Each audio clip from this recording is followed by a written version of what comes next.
Hola todos! Hi everyone, my name is Michaela Ulmer, as you guys know, and I'm here in the Galapagos actually. So I've been practicing my Spanish and also learning a lot about the wildlife here. And so I'm here with a special guest. Can you introduce yourself? Hello, my name is Cristina. I am a naturalist guide and I have the honor to meet Michaela this time for a week already.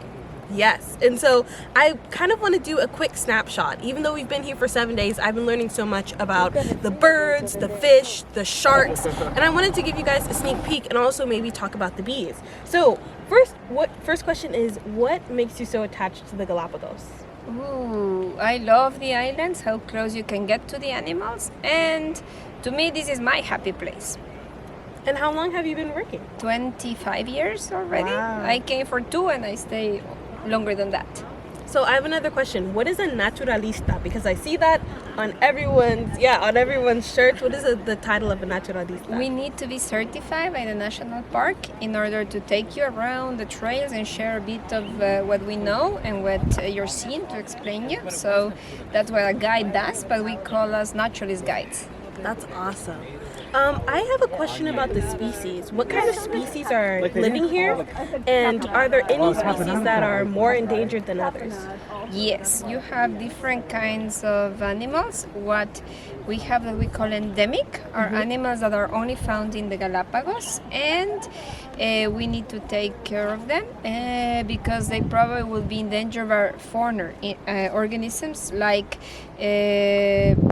it can be flies or any other animals or plants that humans brought, because we do have some people living here. Got it. And are there any species that, we've been touring around Isabela, Genovesa, Santa Cruz.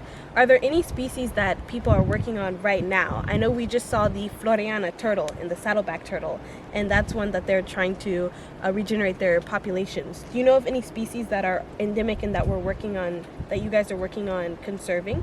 Oh yes, we have many of them. We have the tortoises, the finches. You have many different projects. There's a big project to help the finch that is called mangrove finch, because they were getting attacked. We have many issues with an introduced fly and also trying to get rid of the foreign animals that were competing with the plants and the animals. So you met the land iguanas. You were able to see and saw so many, but they belong also to one of these projects that the National Park has together with the Darwin Center.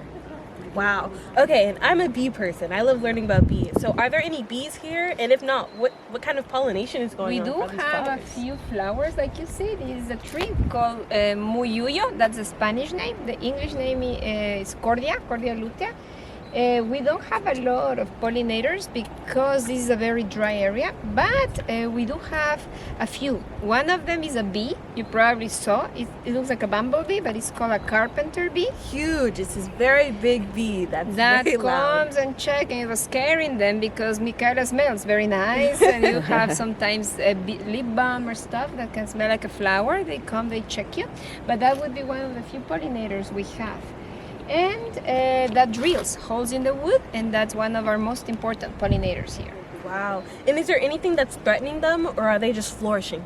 No, we do have some animals that will threaten them, and that would be because of competition. One of the major problems would be the wasps, which were introduced, and also there is a frog, that was introduced. As you know, amphibians breathe through the skin, so they cannot come here.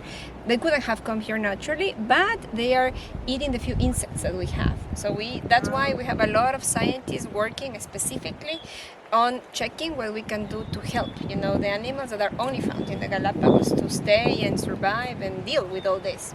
That's so interesting. Thank you so much for your time. I'm going to be doing another interview with a special bug lady here at the Darwin Foundation. And so we're going to be talking a little bit more about the bees. Thank you so much. Gracias. It's lovely talking to you and interviewing you. Okay, gracias. Bye.